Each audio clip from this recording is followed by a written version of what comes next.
안녕하세요. 오늘은 2021년 8월 5일 목요일 아침입니다. 안국과 새벽기도에 오신 여러분들을 진심으로 환영합니다. 저는 네파교회를 섬기는 정선옥이라고 합니다. 기도드리고 오늘 교과 내용을 살펴보도록 하겠습니다. 하늘 계신 저희들의 아버지, 오늘 이 시간에 하나님의 성령이 우리 가운데 임하여 주시고 우리가 하나님께서 말씀하시는 하나님의 뜻을 발견할 수 있도록 주여 도와주시옵소서. 그러므로 요셉이 여호와와 함께하였던 것처럼 우리도 여호와께서 우리와 함께하시는 체험을 할 수 있도록 우리에게 임하여 주시옵소서. 오늘 이 시간에도 주의 성령이 우리와 함께하셨기를 간구하며 거룩하신 예수님 이름으로 기도드렸습니다. 아멘. 감사합니다. 우리는 이번 주에 제3기 그리스도 안의 쉼이라는 주제 아래에서 가족관계 속의 쉼의 누림이라는 주제를 가지고 요셉의 생애를 통하여 살펴보고 있습니다. 우리는 먼저 1월 소지에서 문제 많은 가정에서 태어난 요셉을 소개하였고, 그리고 5월 소지에서는 평등한 삶을 살았던 요셉에게 형들에 의해서 애굽의 노예로 팔려가는 위기의 순간을 당하는 모습이 전개되었습니다. 그러나 요셉은 그 위기의 순간에 하나님을 선택함으로 그의 마음이 평안함을 유지할 수 있었던 것을 발견할 수 있었습니다. 그리고 화요일 소지에서는 애굽의 노예로 팔려간 요셉이 사람의 평가가 아닌 하나님의 평가로 자신을 노예로서가 아닌 하나님의 자녀로서의 가치로 평가함으로 말미암아 자존감을 회복해가는 요셉을 발견할 수가 있었습니다. 그리고 수요일 소재에서는 보디발 아내의 유혹의 순간에도 자신은 하나님의 자녀로서 말씀의 원칙에 근거하여 행동함으로 옥에 갇혔을지라도 하나님 안에서 평안을 유지하는 요셉의 모습을 볼 수가 있었습니다. 오늘은 목요일입니다. 목요일 소재 제목은 일상에서 경험하는 대쟁투라는 제목입니다. 오늘은 요셉이 감옥 속에서 매일의 삶 속에서 일어나는 선악의 대쟁투에서 어떻게 승리하였으며 하나님 안에서 평안을 유지할 수 있었는지에 대해서 한번 살펴보도록 하겠습니다. 요셉이 누명을 쓰고 감옥에 갇혔지만 그는 양심의 거리낌이 없었기 때문에 하늘의 평안을 유지할 수 있었습니다. 그러나 문제는, 그의 현실적인 문제는 그가 감옥에 갇혔다라는 것입니다. 요셉은 분명히 보디발에게도 그리고 보디발의 아내에게도 선한 일을 하였습니다.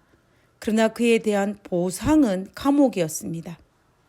사실 요셉은 이런 상황 속에서 보디발을 원망할 수도 있고, 그리고 보디발 아내의 추악한 행위를 폭로할 수도 있었을 것입니다.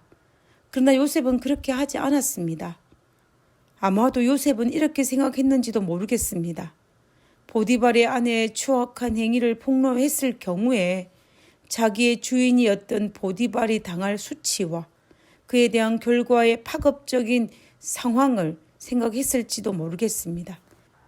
그리고 자신을 감옥에 가두었던 보디발이라 할지라도 그렇게밖에 할 수 없었던 보디발을 요셉은 이해했을지도 모르겠습니다. 만약 요셉이 보디발과 그리고 보디발 아내에 대해서 원망과 원한이 있었다면, 그리고 하나님을 원망하였다면 그는 결코 감옥 안에서 평안을 얻을 수 없었을 것입니다. 부조와 선지자에서는 요셉은 수년 동안의 충성스러운 봉사가 가장 잔인한 보답을 받았으나 이 일이 그를 침울하게 하거나 불신하게 하지 않았다라고 하였습니다. 요셉은 보디발과 보디발의 아내에 대한 원망과 원한의 마음을 품지 않았음을 우리는 알 수가 있습니다. 그러면 요셉이 대략 3년이란 기간 동안 감옥에서 반복되는 일상에서 경험되어지는 대쟁투를 어떻게 승리할 수 있었을까요? 성경은 요셉이 옥에 갇혔으나 여호와께서 요셉과 함께 하시고 라고 기록하고 있습니다. 이 말의 의미가 무엇일까요? 하나님께서 감옥에 있는 요셉을 버리지 않으시고 요셉과 함께 하셨다라는 것입니다. 그리고 요셉 역시 보디발의 집에서 노예가 아닌 하나님의 자녀로서 기품 있게 행동하였듯이 감옥에서도 죄수가 아닌 하나님의 자녀로서 기품 있게 행동했다라는 것을 알 수가 있습니다. 요셉의 모습에 감동을 받은 간수장은 보디발처럼 요셉에게 일을 맡기는 모습을 볼 수가 있습니다. 요셉은 자신이 지금 당하는 불행에 마음을 잃지도 않았고 다른 사람의 슬픔을 가볍게 해주려고 노력하는 중에 자신의 슬픔을 잊었습니다. 그는 옥중에서도 자신이 할 수 있는 일들을 찾았다라는 것입니다. 사탄은 요셉을 넘어뜨리기 위해서 멀리 있는 사람을 이용한 것이 아니라 가장 가까이 있는 사람을 이용했습니다. 형들을 이용했고 보디발의 아내를 이용했고 그리고 감옥에서 요셉의 은혜를 입은 술 맡은 관원을 이용했습니다.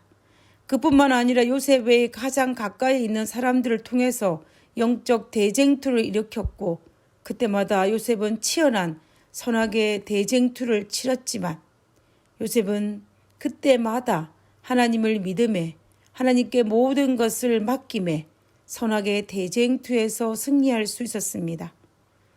사탄은 요셉이 이러한 상황에서 침울한 마음을 가짐으로 그리고 자기 연민에 빠지게 함으로 그의 마음에 불안과 분노를 일으키고 그리고 상대에 대해서 원망과 원한의 마음을 품게 하려고 하였지만 그러나 요셉은 하나님을 믿음에 하나님을 의뢰함으로 말미암아 사탄이 바라는 그런 삶을 살지 않았음을 우리는 성경을 통해서 확인할 수가 있습니다. 요셉의 이런 모습은 현대를 살아가는 우리들이 매일의 삶이 영적 대쟁투의 삶을 살아가는 우리들에게 아주 커다란 교훈이 됩니다. 사실 우리도 매일의 삶이 사실은 작은 선악의 영적 대쟁투입니다. 우리의 생애에 우리는 간혹 엄청난 선악의 대쟁투를 치러야만 할 때가 있습니다. 그때 우리는 사탄이 바라고 원하는 것처럼 침울한 마음과 자기 연민으로 하늘의 평안을 잃어버리지 않아야 할 것입니다. 상대에 대한 원망과 미움과 분노로 하늘의 평안을 잃지 않아야 할 것입니다. 왜냐하면 우리는 하나님의 자녀이기 때문입니다. 우리는 사람에 의해 평가받을 수 있는 가치를 지닌 사람이 아니라 하나님께서 십자가의 대가를 지불하고 산 영혼의 가치를 지닌 하나님의 자녀이기 때문입니다. 바울은 에베소 교회에 편지하면서 부모와 자녀들의 관계 그리고 종과 상전의 관계를 설명하면서 모든 경우에 예수님 안에서 바른 관계를 유지하라고 권면합니다.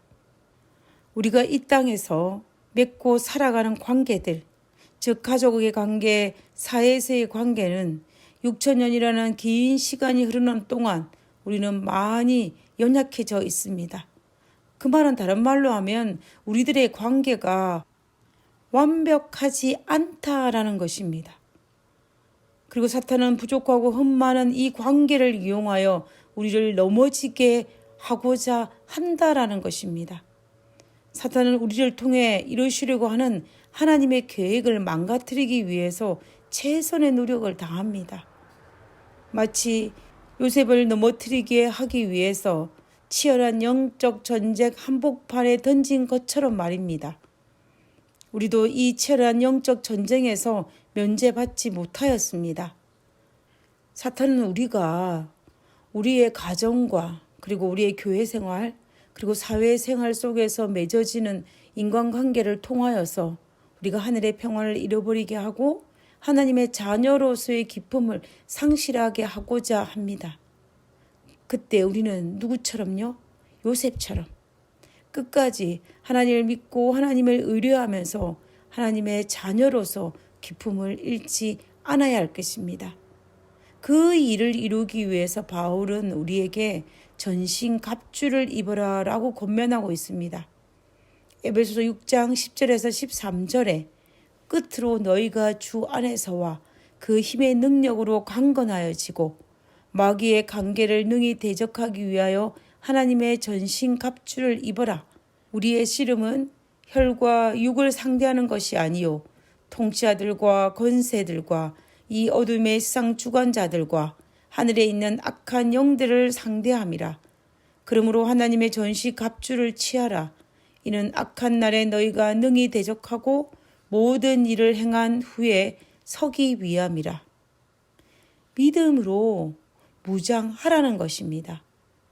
우리가 살아가는 이 세상은 전쟁터입니다. 사탄과 치열한 전쟁이 일어나고 있는 영적 전쟁터입니다. 이 치열한 전쟁에서 살아남기 위해서는 하나님의 전신 갑주가 꼭 필요합니다. 활과 칼이 난무한 전쟁터에서 아무런 준비도 없이 전쟁터에 나가는 사람은 없습니다. 반드시 훈련이 필요하고 반드시 갑옷을 입고 나아가야 합니다. 그래야만이 적과의 전쟁에서 승리할 수도 있고 우리의 생명을 보존할 수 있습니다. 그러므로 우리는 매일 사탄과의 영적 전쟁에서 승리하기 위해서 사탄이 쏘는 화살을 막기 위해서는 우리는 성령의 방패가 필요합니다. 성령 하나님의 도우심으로 우리는 이 영적 전쟁에서 사탄과의 전쟁에서 살아남아야만 합니다. 우리는 결코 매일 우리의 일상생활 속에서 반복되어지는 이 선악의 대쟁투를 만반하게 보아서는 절대로 안 됩니다.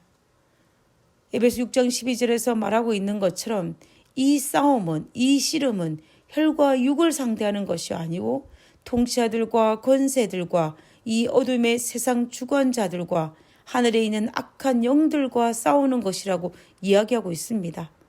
그러므로 이 싸움은 우리의 힘으로는 절대로 상대할 수 없는 싸움이고 우리의 힘으로는 이길 수 없는 싸움입니다. 다시 말하면 우리 스스로 전쟁을 치르는 것은 어리석다라는 것입니다. 이 싸움에서 승리하기 위해서는 반드시 이미 사탄과의 싸움에서 승리를 하신 예수님, 성령 하나님의 도우심으로만 승리할 수 있다라는 것입니다. 하나님의 도우심을 통해서만 대쟁투에서 승리할 수 있는 것입니다. 오늘도 사탄은 우리의 인간관계를 통하여서 우리를 패배시키고자 합니다. 우리로 하여금 하나님의 자녀로서의 삶을 포기하고 하늘에서부터 내려오는 하늘의 평안을 얻지 못하게 하고자 합니다. 그러나 우리는 어떤 순간이 닥친다 할지라도 하나님의 도우심을 믿고 신뢰함으로 하나님의 자녀로서의 희망과 하나님의 자녀로서의 기쁨을 잃지 않는 하나님의 아들과 딸들이 되어야 할 것입니다.